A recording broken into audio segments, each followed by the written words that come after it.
Okay, so in today's video, I want to share with you a story about a time that I was held captive overnight in Afghanistan by a Mujahideen leader. And one of the experiences I had during that day and a half, the night, half a day, one day overnight, and then half a day the next day with this Mujahideen leader.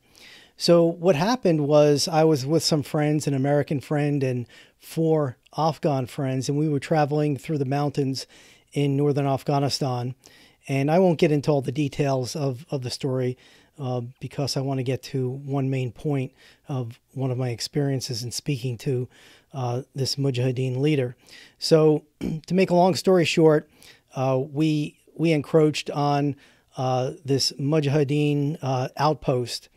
And they held us, and they brought us into a small cabin where their leader was staying, and he began questioning us, and he had concerns about who we are, what we were doing there, and he required that one of us stay there overnight while the rest of us go back to the city and go to his headquarters to get verification of who we are, because he was startled by us being in a remote area, and he didn't expect any civilians to be coming through. So anyway, so I stayed behind, and one of my Afghan friends volunteered also to stay with me, and the other four guys went back to Mazar-e Sharif for the night, and to make arrangements to bring us home the next day. So I had a lot of interaction with this Mujahideen leader that evening, and he had lots of questions for me, and we became friends, and we just started talking about our backgrounds, our lives. I told him what I was doing in Afghanistan. He told me about his experiences in fighting against the Soviet Union, and how he converted a number of Russian or Soviet soldiers to Islam. And so we had a wide-ranging discussion just about life, society, America, Afghanistan, and religion, a lot of theology. He had some religious training in Iran. He was from a Shia Muslim background. And so we talked a lot about theology, talked about some politics. And one of the things that he said to me really surprised me. And he said, John, if I had 2,000 mujahid, 2,000 jihadists, so 2,000 soldiers really from his, to say the dynamic equivalence of this, if I had 2,000 soldiers, I could topple America. And when he said that to me, I didn't know how to take it. I didn't take it seriously at all. All I could imagine is 2,000 soldiers coming on boats and storming the land and, taking over the country. Didn't make any sense to me, what he was really getting at. And so I thought real quickly he wanted a reaction, and I was a bit sarcastic in my reaction, but I delivered it seriously.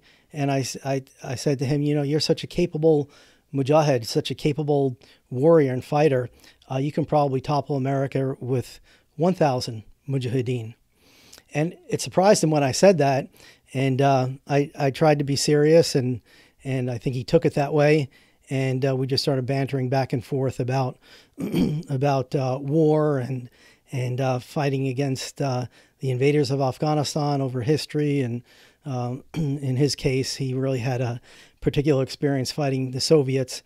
And he wasn't particularly anti-American in his attitude, and no vitriol at all. It was just a matter of fact of the idea of toppling America was something that he had thought about and thought could be a good thing.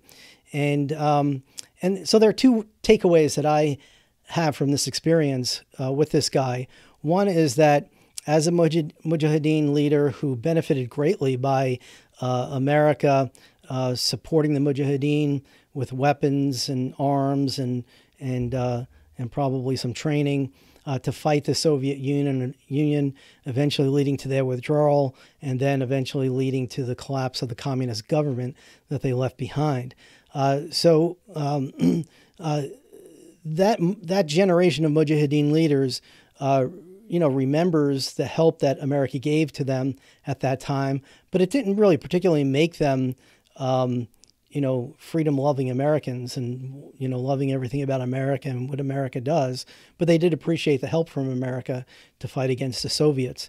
And so that's my one takeaway, is that a lot of these guys to this day, and I'll talk more about within Islam and the contrast between the Islamic view of the way the world ought to be compared to the Western democratic way, thinking of the way the world ought to be, and how there's a big conflict there and a big clash of civilizations. You can really say that. I think that's a pretty good term.